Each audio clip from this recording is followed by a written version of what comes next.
Assalamu alaikum. Az rano ase Zomri Thool te Khanyaer Haakh. Khanyaer Haakh yus patwat pethe ase sain jad ranan te ase te ch ranan te shokasan khewan. Khanyaer Haakhas chu panun maza algi asan khas kar yeli Zomri Thool trawhos suit te wame che tohi ye pasand pakyu karo ase shuru.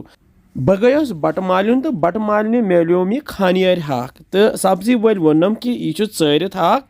तो मे होतस 1 kilo तो 40 रपये own मे यह kilo तो यह चारो अस बे असल पे तो थो छलित छुकित कड़ोस आब ग्राय 2-3 खलिस बानस मज तो थोहन यह साइडस कुन तो यपर जोल मे कियस गैसस पे थो मे प्रेशर कुकर बान तो यथ मज त्रो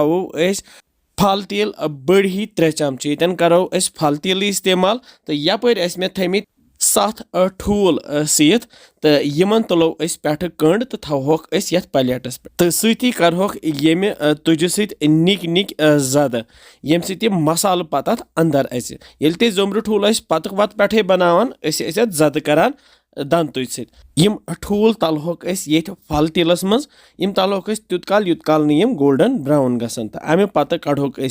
कवल मज नबर ठूल थोक साइडस कुन फिलहाल तो यह तेल करो गो ठंड तो ठंड गस्ती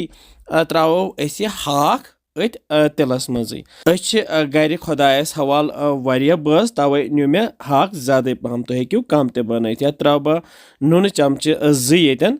तो पे थोस डखन तो दिमो 5-10 मिनटन फकर 5-10 मिनट फकर लगित तो वुचान हाक चम्योमुत तो यथ द्राव ओर यह आब पूरे यह श्रपरावन बह थवन गैस लोत तो लथसी पे श्रपरावस यह आब यपर ओन मे प्लेटस पे रुहन नु मे हना ज़्यादा पहम यह रुहन त्रो वकलस मज तो यह दिमो चीट तो यथ बनावो पेस्ट वो पेस्ट वन तैयार यह कड़ो प्लेटस मज तो थो साइडस कुन तो यपर ओन मे बेस प्लेटस मज गंड ओड तो बेयम प्रान कुछ 1-2 यह प्रान तन मे बटमालने यथ प्रानस तो गंडस करो नुक नुक तो यपर ओन मे ताय मज तिल क्रोड फल तेल गरम गस्ती त्रा बह ये गंड तो प्रान ऊड़ नुक नुक कर तो करहन यह तैयार यह प्रान तो गंड गसन थोड़ा वजुल हूँ युथ यह प्रान तो गंड तैयार गस तो त्रो ये रोहन पेस्ट ऊट तो करो ये अथ प्रानस तो गंडस सत वन तैयार तो क्या सेकंड गस्ती त्रा बह ये बड़ ٲल 2 बे त्रोस यह शोंठ पाउडर 1 चमच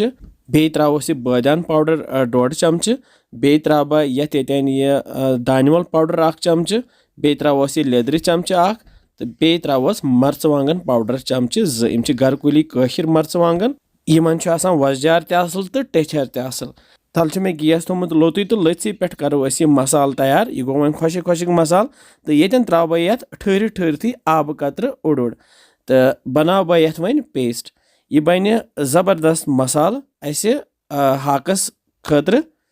यह अलग बनावान यह मसाल तिज यथ कन बनावनस पत यह अत हाकस अलग मज़ गसान तो करो यह जरूर ट्राई हाकस ते लज यपर तलिन तो यह त्रो Zomri Thool ऊड़ तो बे त्रोस आब कवल 1-2 बज आब त्रोस हना ज़्यादा पहम तिज बे पाक दिन